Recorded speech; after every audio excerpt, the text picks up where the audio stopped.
did you amass all this information from all the way down to the civil rights movements all the way up to now? I see that you're up to date on everything. Many of the things you told me was expressed in many newspapers that such as like Hillary and Bill will capture will hustle the American people because they're well liked, and because also was that a racial thing when she said it took a white president, or it took President Johnson. She didn't use the word white, but we know she inferred, to sign the Civil Rights Bill, which I know was a racial remark. Now, how did you amass all this intelligence? Well, I give credit to my mom and my dad, because my father's the first.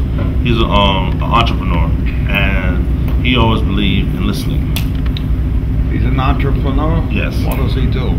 Well, he passed away. He's a contractor. He built roads, and he built houses, and he built cars, and he basically was a person who lived on the edge creating.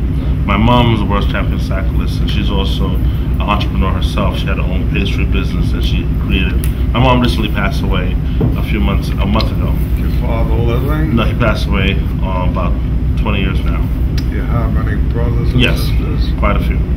Are you as close? Yes, we are. And what I've learned from dealing, I'm not American, I was born in South America, and what I've learned, we never had the issue of racism. We had white folks there, we call them Portuguese or Portuguese. We never knew that they were superior than us, because I live in a big house. I had a big car, I had white maids in my house. I had a white driver drive me around, but he never was my white slave or my white whatever. He was just a man, have a job, working for my father. So when I came to America, I then discovered racism in the schools. Like my public school teacher, she was a racist. I never knew what it was. Like my junior high school teacher, she was a Spanish teacher, but she more favored all the white Italian kids. I never would spend time with the black kids in the classroom. And they wanted to put most of the kids into special ed because they were not learning. So I found that the racism starts with the educated system that is set up. So my mom homeschooled us. My mom made us read more at home. My mom made sure that we stayed in control of our mind. You know what I mean? Can I ask you a few personal questions? Sure you can. What are you thinking about Al Sharpton? I think Al Sharpton is an opportunist.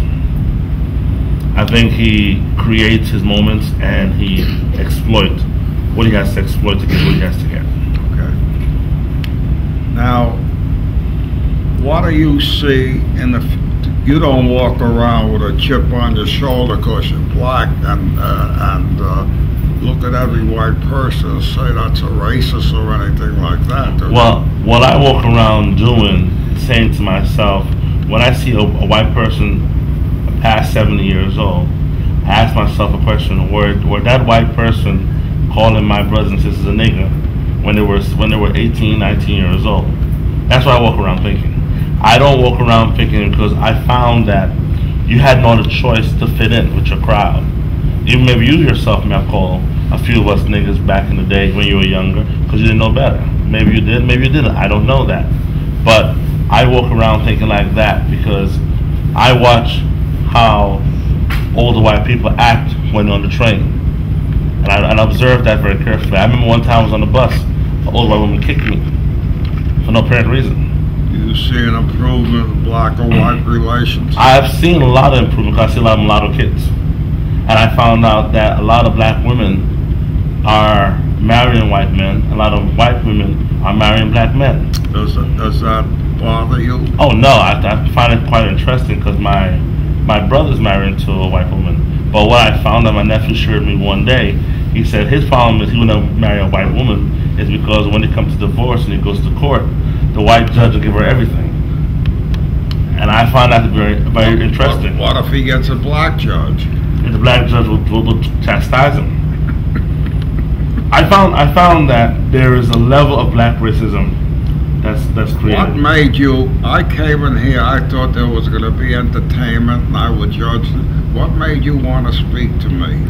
I found you to be very pleasant, and I found that you have so much originality about yourself and your pulse. I watched you for the last hour, sitting there reading the newspaper, eating some chips. Could you send somebody out? I have my bag there. I want to show you pictures of Jackie Robinson. Sure. On the bag. He died in an automobile accident. He went to Vietnam, and Jackie's other son has a coffee plantation in Florida. This is one of the nicest fellas that ever lived. He became a paraplegic. This is Evansfield. That's Roy Campanella. And this is the reason I took this one. This is Pee Wee Reese. He was a southerner who played for the Dodgers. He was the captain. And I'll tell you a story about Pee Wee Reese that will enlighten you.